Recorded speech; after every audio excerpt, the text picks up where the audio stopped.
আসসালামু আলাইকুম বন্ধুরা, আবারও চলে এসেছি নতুন একটা ইউনিক রেসিপি ভিডিও নিয়ে আপনাদের সামনে।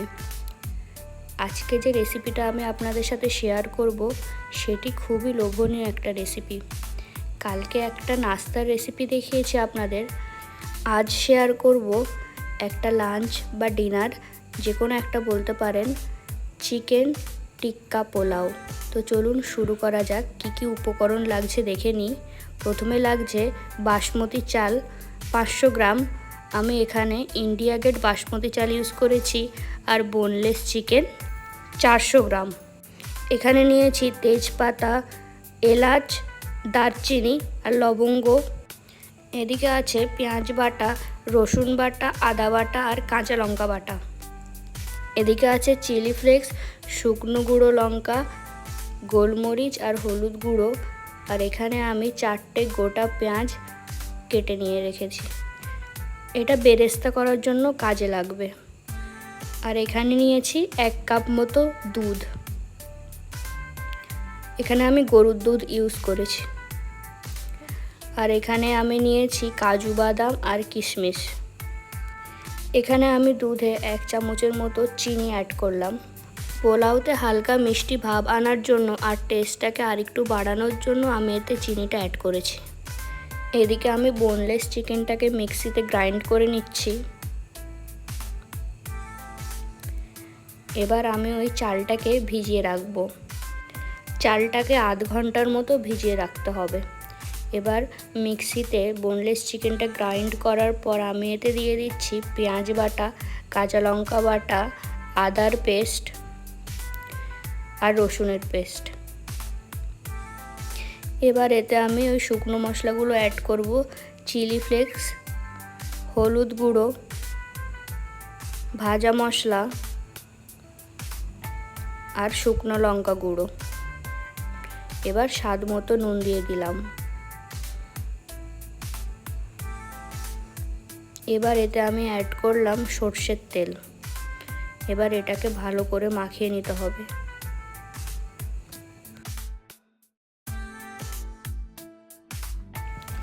ভালো করে মাখিয়ে নেওয়ার পর এটাকে আমি 5 মিনিটের জন্য রেখে দিচ্ছি ম্যারিনেট হওয়ার জন্য। এবার এদিকে আমি একটি কড়াইয়ে পানি গরম করতে দিয়েছি। এতে আমি পোলাওয়ের চালটা বসাবো। তার জন্য পানিতে আগে থেকে তেজপাতা আর এলাচ, দারচিনি আর লবঙ্গ দিয়ে দিলাম। এবার দিলাম স্বাদ মতো নুন। নুনটা সবার আগে দিয়ে দিচ্ছি, এরপর কোনো আমি নুন ইউজ করব না। এবার উপর থেকে দিয়ে দিলাম সাদা তেল, এতে ভাতটা আরও ঝরঝরে থাকবে। এবার ভিজিয়ে রাখা চালগুলো আমি দিয়ে দিলাম। এবার এদিকে আমি কড়াইয়ে সর্ষের তেল গরম করতে দিয়েছি। এতে আমি ওই কেটে রাখা পেঁয়াজগুলো দিয়ে দেবো। এখানে আমি বেরেস্তাটা তৈরি করে নিচ্ছি। পেঁয়াজগুলো লাল লাল হওয়া পর্যন্ত ভেজে নিতে হবে। এদিকে খেয়াল রাখবেন ফ্লেমটাকে একেবারে লো করে পেঁয়াজগুলোকে ভাজতে হবে, না হলে পেঁয়াজগুলো পুড়ে যাওয়ার সম্ভাবনা থাকবে। এখানে আমি পেঁয়াজগুলোকে ভালোভাবে ভেজে নিচ্ছি। দেখুন এখানে আমার বেরেস্তা তৈরি হয়ে গেছে। এটাকে আমি একটা পাত্রে সাইড করে রাখছি। এবার আমি এখানে চিকেন টিক্কাটা তৈরি করে নেব। এর জন্য প্যানে সর্ষের তেল গরম করে তাতে একে একে ওই চিকেন টিক্কাটা ভেজে নেব। আমি এখানে গোল গোল শেপ দিয়েছি, চাইলে আপনারা অন্য রকম শেপও দিতে পারেন। এই চিকেন টিক্কাগুলোকেও লো ফ্লেমে ভাজতে হবে।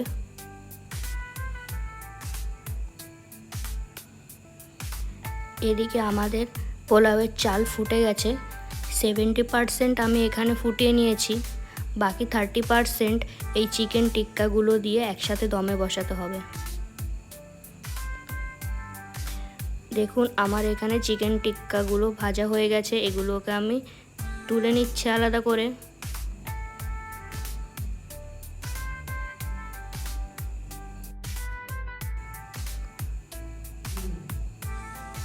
এদিকে আমি পোলাওয়ের চালটা থেকে পানিটা ঝরিয়ে রাখছি। এবার যে পাত্রে আমি বেরেস্তাটা ভেজেছিলাম ওই একই তেলে কাজু আর কিশমিশগুলোকে ভেজে নিচ্ছি।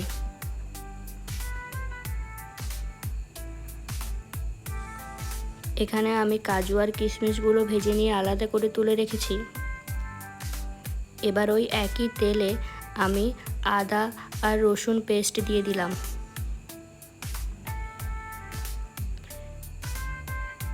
এবার আমি ওই চিনি গোলা দুধটা এতে ঢেলে দিচ্ছি।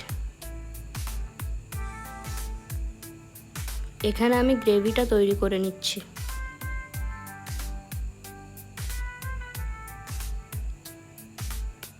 এবার আমি এতে দিয়ে দিচ্ছি ভেজে রাখা বেরেস্তা। এরপর এতে এক এক করে ছেড়ে দেব ওই ভেজে রাখা চিকেন টিক্কাগুলোকে।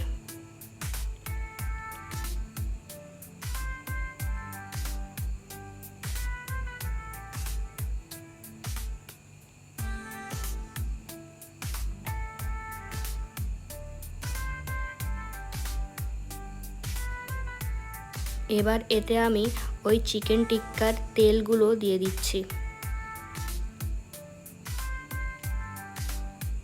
যে তেলে আমি চিকেন টিক্কাগুলো ভেজেছিলাম সেই তেলটাই আমি শেষে এতে দিয়ে দিলাম।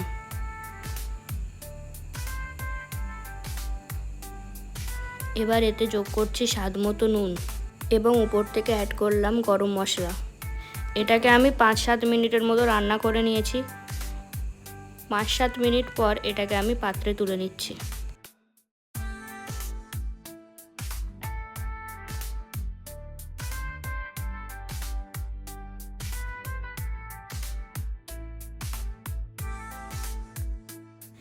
এবার একটা আমি বড় হাঁড়ি নিয়ে নিয়েছি, কারণ কড়াইতে দিলে চালগুলো ঝুরঝুরে থাকবে না, চেপটে যাবে, একে অপরের সাথে লেগে যাবে, তাই আমি হাঁড়িটা নিয়ে নিলাম। এবার হাঁড়িতে আমি ওই গ্রেভিটা দিয়ে দিলাম। এবার অ্যাড করলাম 1 চামচ ঘি। আমি আগে 70% চালটাকে সেদ্ধ করে নিয়েছিলাম, এবার বাকি 30% এখানে দম দিয়ে নেব। এবার একে একে ওই চিকেন টিক্কাগুলোকে ওপর থেকে সাজিয়ে দিচ্ছি।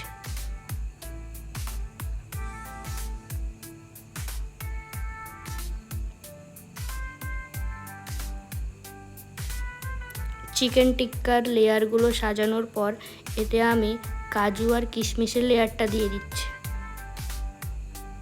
এরপর বেরেস্তা দিয়ে দিচ্ছি।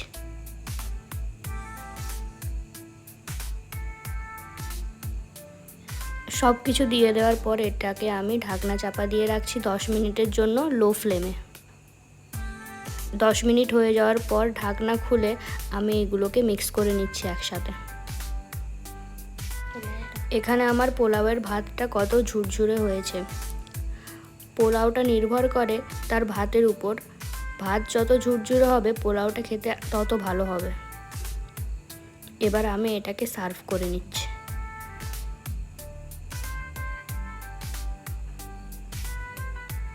দেখতে কত সুন্দর হয়েছে তাই না? আমাকে কমেন্ট করে অবশ্যই জানাবেন যে কেমন লাগলো আপনাদের রেসিপিটা, এবং বাড়িতে আপনারা অবশ্যই ট্রাই করবেন এরকম একটা রেসিপি। খুবই অতুলনীয় একটা রেসিপি, খেতে তো অসম্ভব সুন্দর হয়েছিল। খুবই কম সময়ে আপনারাও তৈরি করে ফেলতে পারবেন এরকম একটা পোলাও রেসিপি। বাড়িতে কোনো অতিথি আসলে, বন্ধু বান্ধবদের সাথে গেট টুগেদারের সময়ও এরকম একটা রেসিপি আপনি করে ফেলতে পারবেন খুবই সহজে।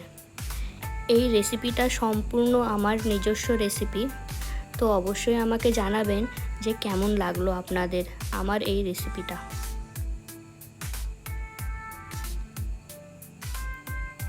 এরকম আরও ইউনিক সুন্দর রেসিপি ভিডিও দেখার জন্য আমার চ্যানেলটিকে অবশ্যই সাবস্ক্রাইব করে দেবেন।